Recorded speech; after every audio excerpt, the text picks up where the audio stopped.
Aš stoviu 25 metų Dakaro trasoje, kurioje, kaip pasak vietinių, vykdavo labai rimtos tarptautinės varžybos su dykumų elniais.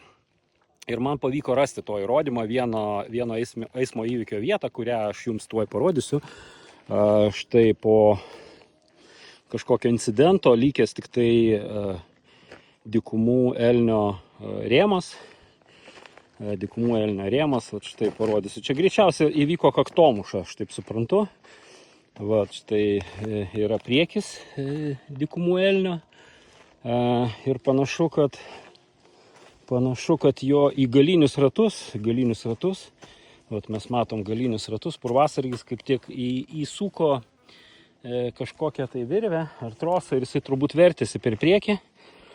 Ir įvyko toks incidentas ir paliko tiesiog šitą rėmą, kuris sumaitotas nepataisomai, paliko dykumoje.